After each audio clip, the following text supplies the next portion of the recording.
Welcome to the Love Government. I'm Dennis Leary. I'm the inventor of the Love Government. We're doing a series of videos of about 15 minutes in length on sex signs. Sex signs are in the context of love, because it's a love government. And this is going to be the 12th episode. The 12th episode is kind of a nice place to pause and kind of review a little bit, tie things together until we go on. And we have quite a ways to go in this on this series of videos. They're all kind of building one upon the other, and this is the 12th one. So the 12th number is kind of significant, and it's actually pretty sexy when you think about it, 12. And there's lots of 12s around. Think of the 12 signs of the zodiac. And a lot of those signs are pretty sexy. I'm a Sagittarian, which I think is probably the sexiest sign of all. The guy with the bow, the half man, half horse. Centaur, Sagittarian, shooting the arrow. Bing! Pretty patriarchal, but sexy. And then you got Aquarius, the water carrier. That's very sexual. And you can make a case for the fact that all of the signs can be traced back to sexuality. But you can make a case for anything that you want to make a case for, because we make things up. In fact, we are made up. Maybe we make ourselves up. And you can make your case, and people do. Everybody's got a different point of view.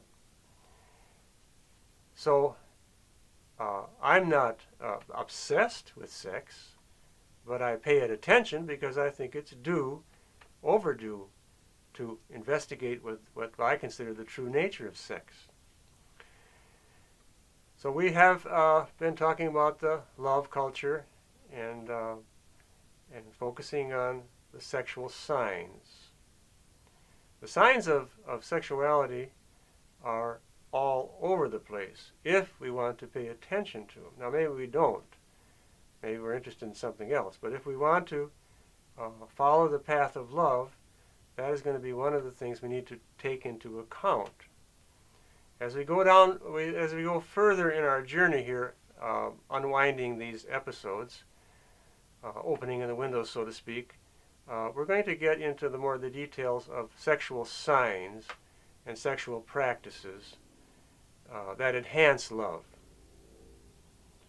from the love government point of view. Now, I'm presenting this stuff not as an authority. I don't want to be any kind of authority, because I'm not an authority.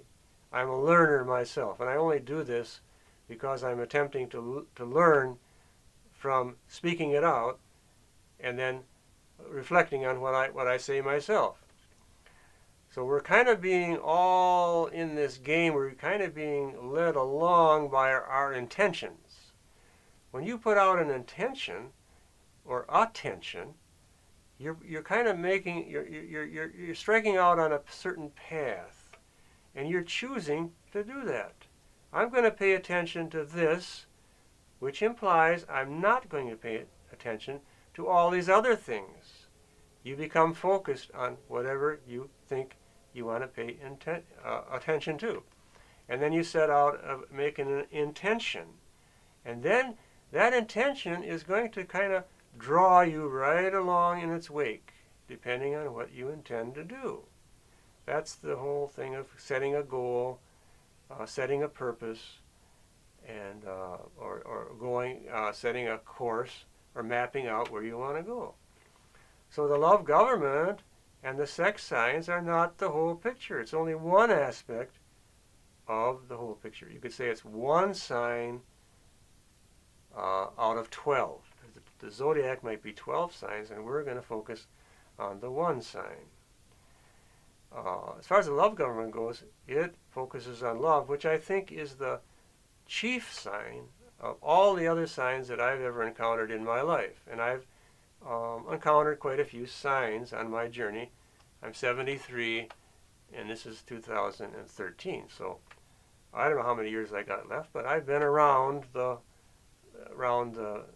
inn cultural milieu, so to speak. I've got 4 degrees, and I've investigated metaphysical stuff and physical stuff, and a little bit of business, a little weak on the business, but religion, philosophy, theology, and all that kind of stuff. And I ended up really being a metaphysal, because all of it fizzles out. In the end, it all is going to fizzle out, as far as my experience is. The only thing that holds steady is love. That's the word that, and in a personal sense, the lover. That's what. If you read the writings of the love government, and they're quite long and extensive on the website, lots of writing, and now I'm doing more talking because it's easier. It's more modern, up-to-date way of doing it. But everything else, in my experience so far, kind of fizzles out. And the only thing that holds steady is love, for me. And I'm speaking from my experiences. And as I look around on the culture, love is a pretty popular word. It shows up in the love songs, and it shows up in the movies, and it shows up in people's lives. People all seem to want to gravitate to love. Or they have a reverse reaction, and they don't want to have anything to do with love because they probably got hurt. They got hurt maybe in their infant years and their childhood years because they are wide open to love in those years, and they tried to express the love and they got slammed down. They got punished. They got restricted. They got repressed. Don't say that. Don't do that. Watch that. And there's dangers out there, and the boogeyman's going to get you. And don't walk alone, and don't get lost, and all this kind of stuff, because And then people, they grow up and then they get into romantic relationships, and maybe they get lucky and it lasts forever and ever, and they found their soulmate and all that stuff. But a lot of people get burned by love.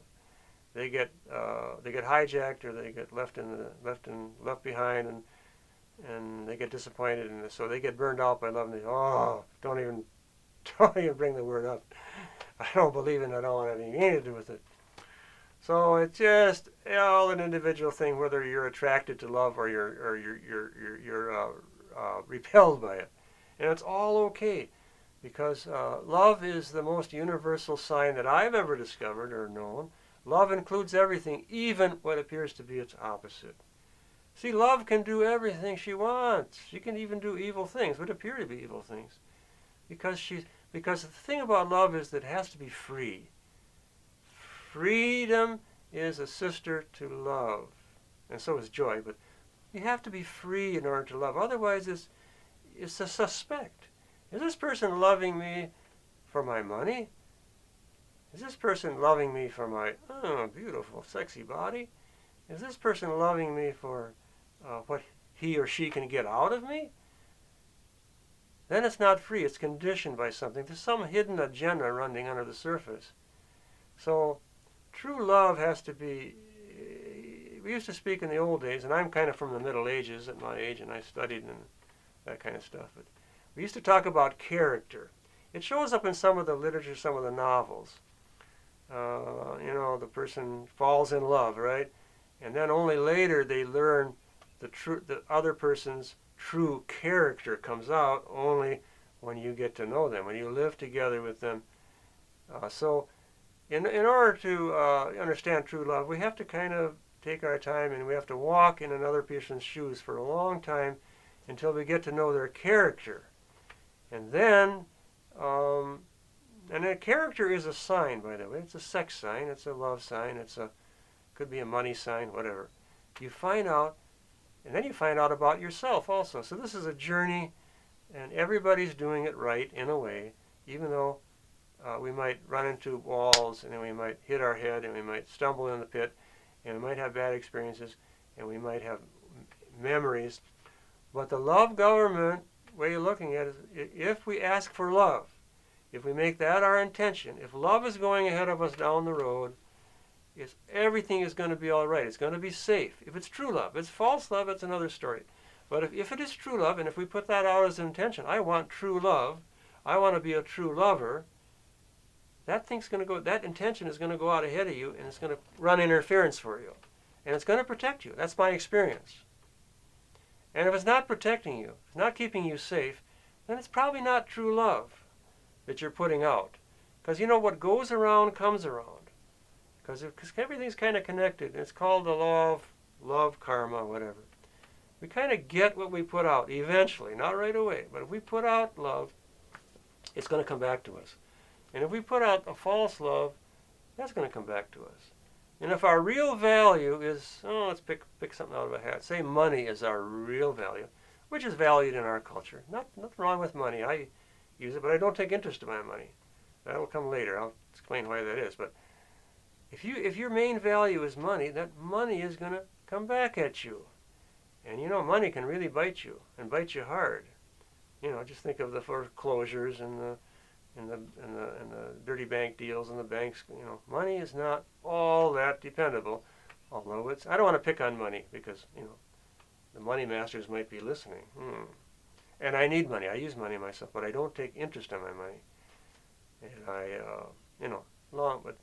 so I want to kind of draw this to conclude. This is the 12th episode, so this is like the 12 signs of the zodiac, and I'm saying that right in the middle of those 12 signs is the center point, and that is love. And if you're going to go along with the love government, you should know that up front. That's the disclosure up front. We're in it for the love. We're not in it for the money. We're not in it for the what else is there besides money? It's either love or money. For the love of money. Love money. It's either love or money. Those two. You have those two choices in this world. Power kind of goes along with money, because money will buy you anything you want, practically speaking, except love. You can't buy love. My mother told me that. That was in our culture, Catholic culture. You can't buy love. It's free. Love is free. Exactly, it's free. We're not taking any money in the love government. I hope it never does. We don't need to take money, because money will come to us if we give love out. Everything will come in behind that. So we try to give freely, and then it just comes. I don't know how it works. It works kind of like magic. I think love is magic. And so the 12th episode is a kind of a place where, as a matter of fact, we're filming here in Southern California, in a greenhouse, in a garden, in a beautiful valley, surrounded by mountains, and the place is called Ojai. So it's like Ojai from Ojai.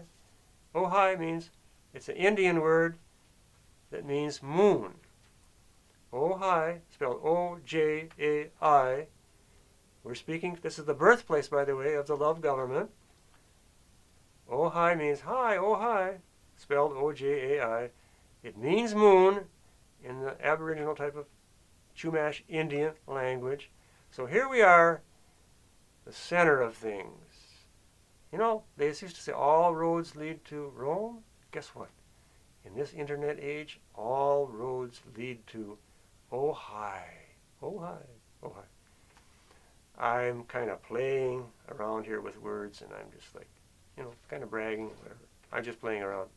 But you can do that too with sex signs. You can be playful. In fact, that works the best. If we get to be children again, and we can be playful. We don't have to be too serious and too heavy.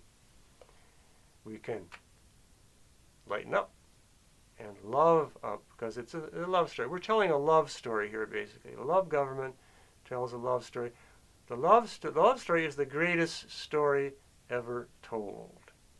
And we're telling it according to the original version, which is not his story, but her story. The original love story is her story. So, thank you if you've gotten this far to number 12. Congratulations to you. You're one of the few that have made it this far. And we three here have made it this far. So we're signing off now with love. Have a lovely day.